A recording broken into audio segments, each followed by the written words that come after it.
Espresso is the fundamental ingredient to every coffee beverage we love, so it has to be good.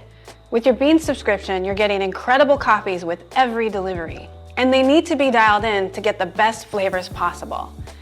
I'm Sarah Dooley, here to help you dial in your next coffee.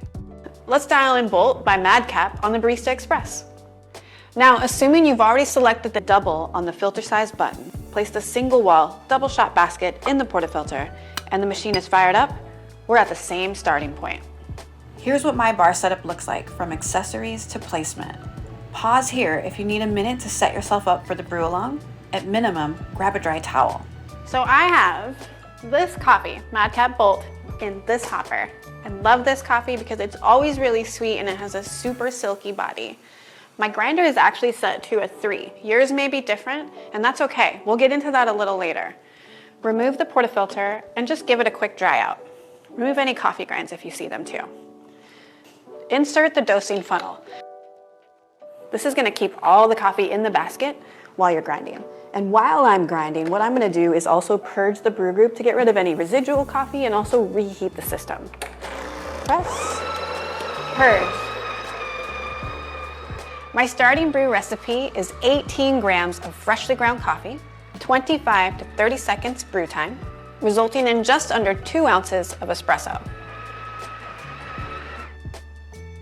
All right, all the coffee is mound in the middle, and it's gonna look like it's a lot of coffee, but it's right around 18 grams. Settle the bed using that funnel to keep everything inside, and settle it like you would a cake pan. Remove the dosing funnel when you're comfortable, and then just move the coffee into the center if it favored one side or the other.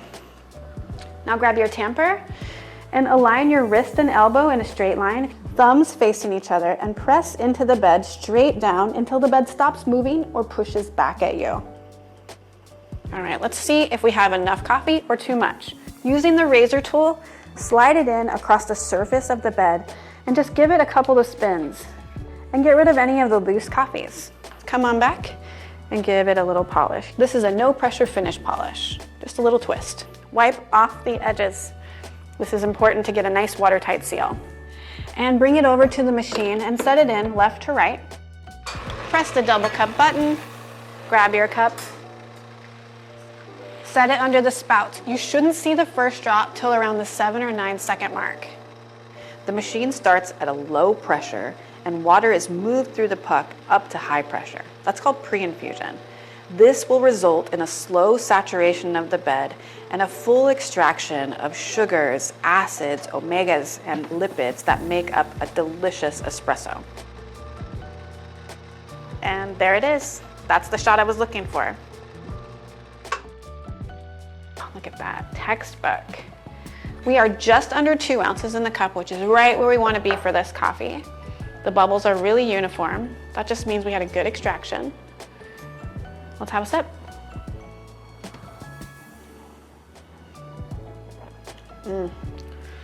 I'm getting that like milk, chocolate, a little bit of that maple syrup sweetness on the finish, and it almost tastes like a freshly baked cookie. If you like cookies, you will love this coffee. The body's actually really silky too. Did your shot look and taste like mine? The #1 goal of adjusting the grind is to either slow down or speed up the flow of water through the coffee bed. Don't be afraid of this step. We can always adjust it back. If the water flow is too fast, the coffee may taste sour. Adjust the grind a couple of notches finer to slow down the water flow through the bed. If the flow is too slow, the coffee could taste bitter or roasty. Adjust the grind a couple of notches coarser to speed up the flow of water through the coffee bed. Over time, all these steps will become second nature, and you'll go from having good coffee sometimes to great coffee every time. I'm Sarah Dooley, here to help you dial in your next coffee.